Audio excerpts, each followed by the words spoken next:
Me, Skip, I think Floyd just looked. Floyd, you done made enough money. Things didn't go right. Took a loss.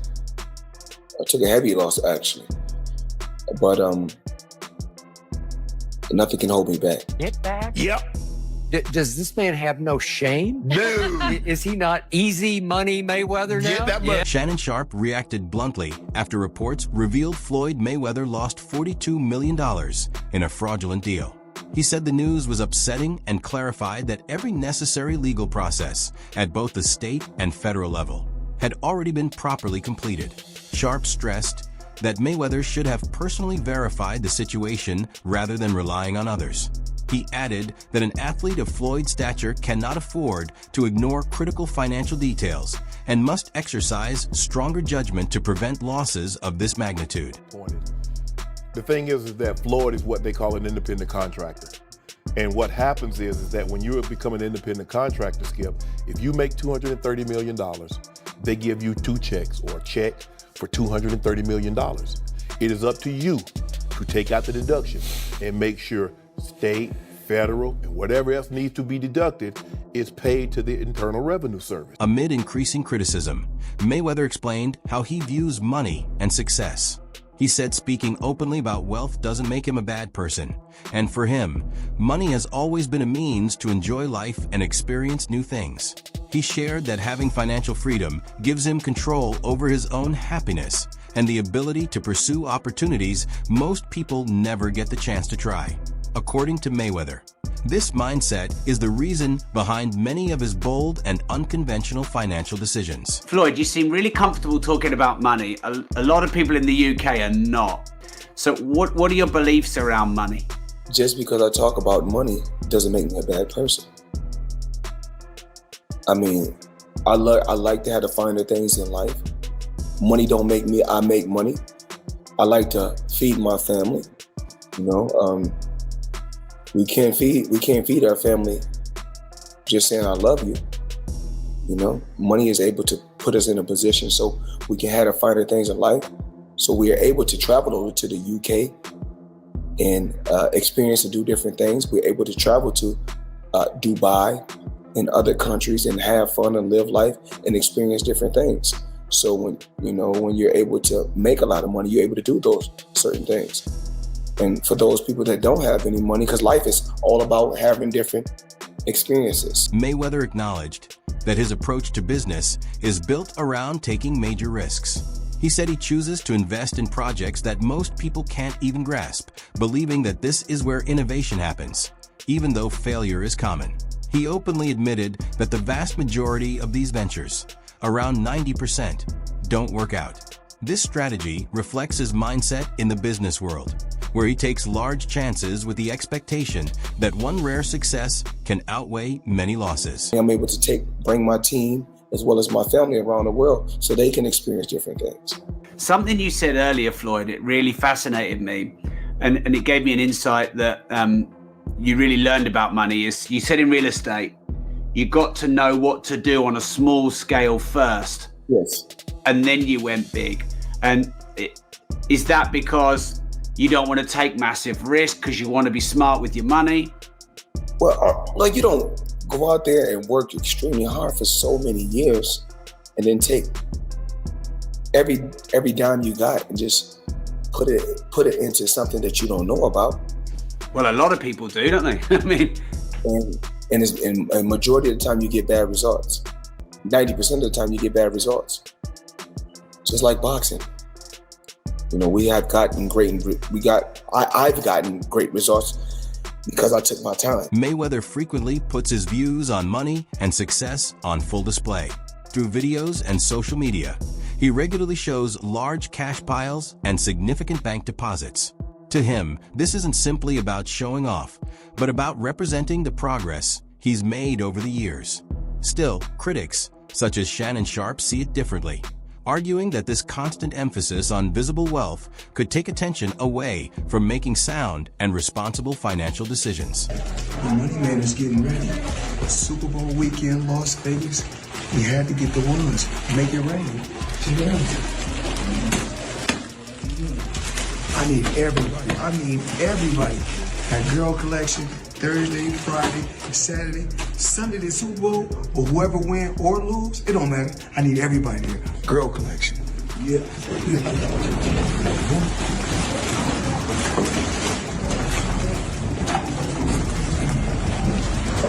Sharpe went beyond the fraud controversy and also challenged Mayweather's involvement in exhibition matches. He suggested that the pay-per-view appeal exists mainly because viewers hope to watch Mayweather finally get beaten.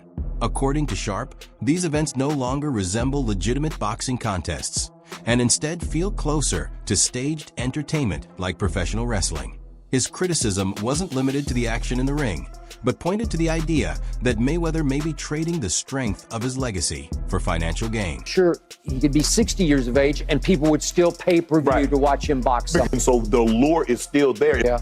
They want to see Floyd get beat, even if it's somebody that's not a name that man, a YouTuber did something that a world champion couldn't do. Yeah. Didn't? Yes. No. But I saw Floyd Mayweather get knocked down. But at what point does Floyd have enough money not to stoop to do these exhibitions? But at some point, there is athletic dignity attached to 50-0, and that's the allure of this. Yeah. It's the equivalent of, okay? And the people that they're putting him in there with can't put him in harm's way. No. So he doesn't see I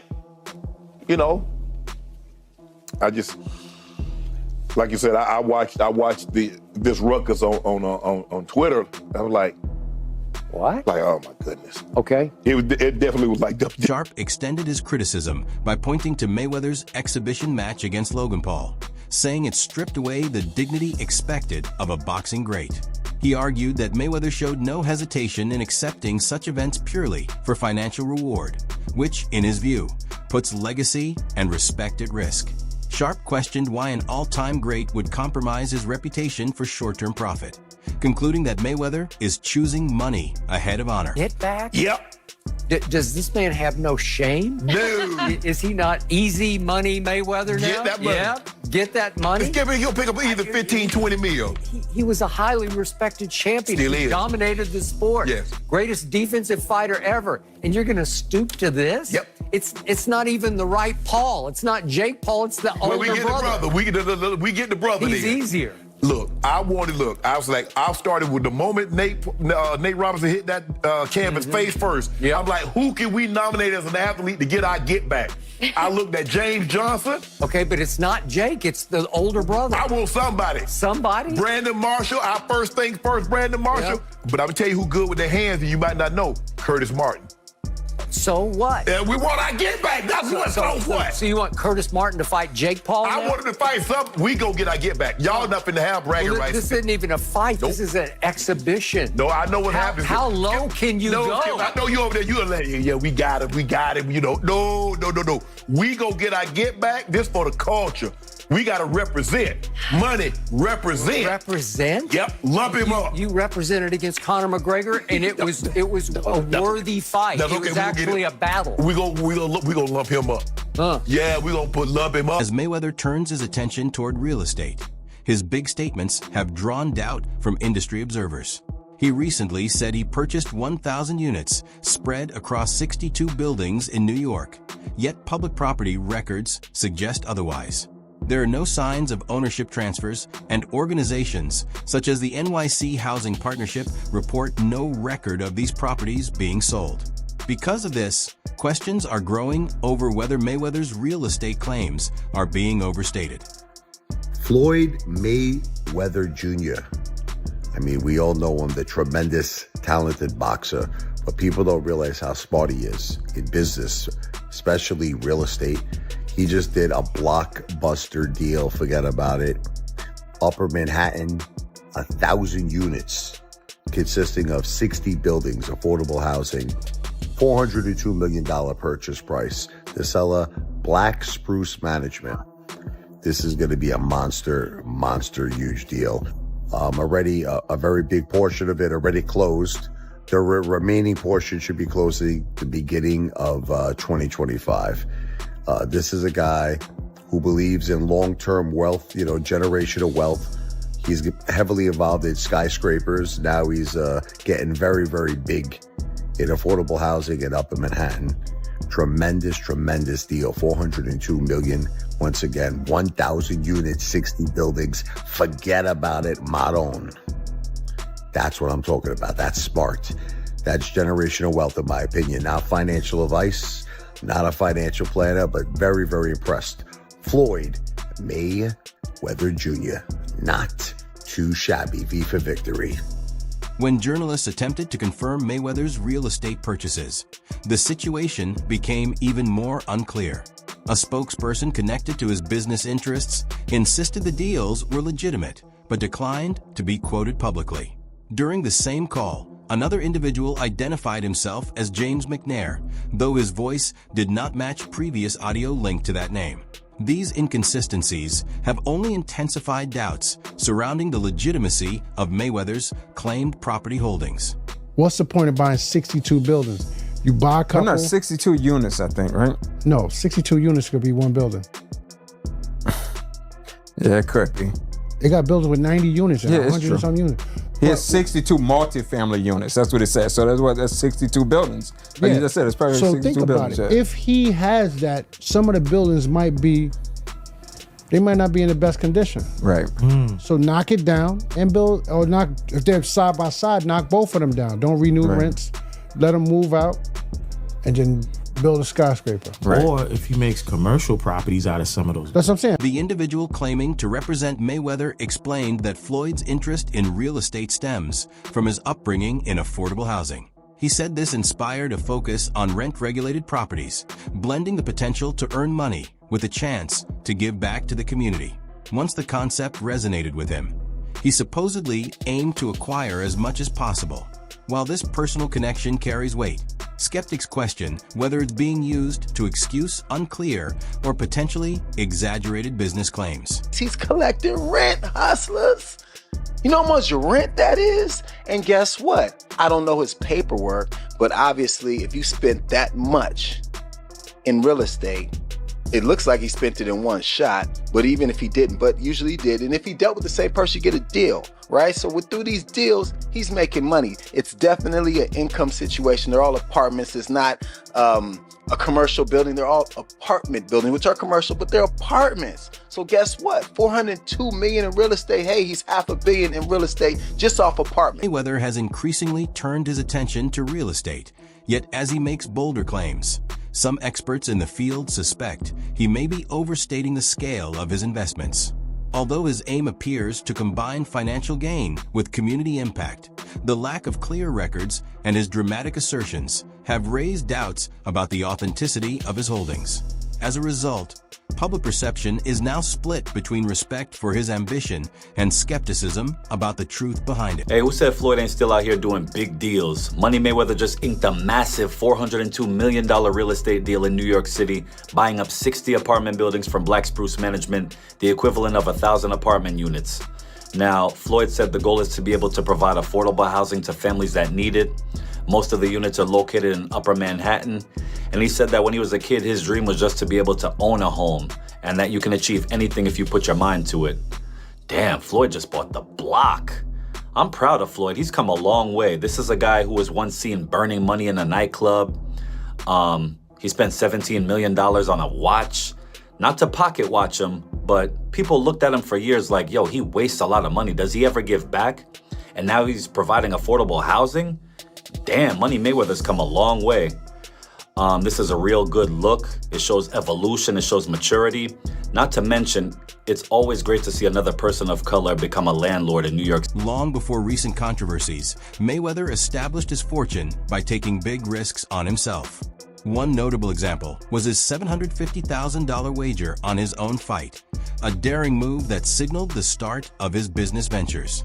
From there, he carved out his financial journey independently, without relying on conventional management. While many admired this self-driven approach, it also carried significant risks, the consequences of which are becoming more apparent today. Floyd Mayweather is the most successful boxer in history with a 50-0 record, and one of the wealthiest athletes of all time with $1 billion in earnings. But I bet you didn't know, it all started with a $750,000 bet on himself. Here's the wild story. In 2006, Floyd Mayweather was 10 years into his boxing career and earning over $5 million per fight. At the time, Mayweather was signed to Bob Arum's Top-Rank Boxing promotion, a partnership which saw Arum get 25% of Mayweather's fight purse. But Mayweather wanted more, and in 2006, he turned down $8 million to fight Antonio Margarita and said he deserved $20 million to fight Oscar De La Hoya. Arum wasn't happy and wouldn't pay up, so Mayweather paid the $750,000 exit fee in his contract to leave Top Rank. Mayweather then went on to promote his own fights, earning a percentage of every ticket, hot dog, and beer sold at the event, and most importantly, all pay-per-views sold. And just 1 year later in 2007, after leaving Top Rank, Mayweather made $25 million for his win against Oscar De La Hoya. Now that's what happens when you bet on yourself. Unlike many athletes, Mayweather chose to operate without a manager, taking charge of all his financial negotiations personally. This allowed him complete control over his career, but it also meant he bore the full weight of any mistakes. When his decisions paid off, they helped him reach historic levels of wealth. However, lacking a professional support team leaves him vulnerable. Errors such as falling for a major scam can be devastating. His self-reliance has been a key strength, but it also carries significant risk. With Floyd, he's never had a manager as well, right? He's always negotiated his own deals. Is that what kind of led to his wealth? He didn't have to cut a It's not that he ain't got a manager, but he has got a manager. So he's can't remember his name now. So he's got a man, an elderly fella that's always with him, and but he does everything goes through him, everything. Floyd ain't very clever, believe me. But training wise, the man's a genius, and it's hard work, dedication. Don't matter how good you are. I mean, I am world class as an athlete, but I never trained like the top boys. I just thought, don't worry out, because I love a row, I love the fighting. Let's just turn up. Yeah. I mean, but after 3-4 rounds, if I ain't knocked you out, got sting coming at my ass. Mayweather frequently contrasts his rise with the current era, noting that gaining influence was much tougher in his time. Today, he says anyone can reach billions of people with a click of a button. But back then, he had to fight for every bit of recognition.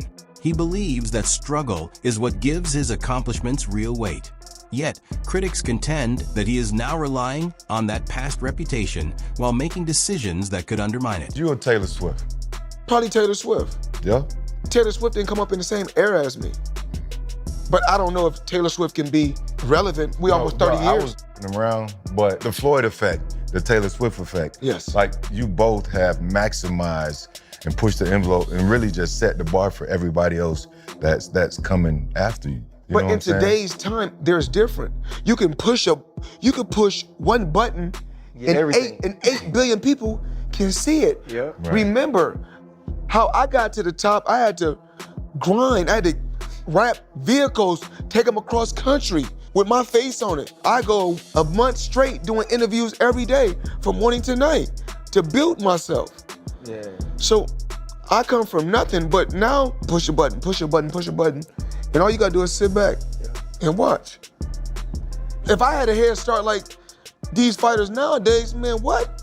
I have every belt. Floyd Mayweather has stated that he makes roughly $30 million each month, totaling billions annually, figures that even outpace Bill Gates' yearly earnings. Although retired, he continues to pursue income through exhibition bouts. Many fans see a potential rematch with Conor McGregor as the ultimate payday, capable of generating enormous revenue and global attention. However, the bigger question is whether such a fight would be worth the possible harm to his legacy. A debate that both supporters and critics are watching closely. What would be the value in seeing it a second time? The first one wasn't bad, but the whole thing was this notion of suspense and unpredictability, and what would it be? Well, you got to see what it was. He got marched down and beaten up. Yeah, it seems like Floyd might realize within himself that that's the last giant money fight he can make. It would have to be as close to a real fight as possible. I mean, it's a Conor who can still throw his hands, although to your point, the brand is damaged, and he needs a win badly in the UFC to revive that. But I wonder if Floyd at 45 is saying to himself, if I've got to fight one more time, a real fight, and that Logan fight was weird, and Floyd, I think, didn't expect to have to navigate it the way he did. I wonder if Floyd thinks this is it. But even that could be a trap fight for him, Luke, because of his age. You never know, okay? But to your point, it's hard to get amped up for it unless one or both of them is sort of riding a certain level of momentum. That wraps up today's video. Make sure to stay tuned for more, and we'll see you next time.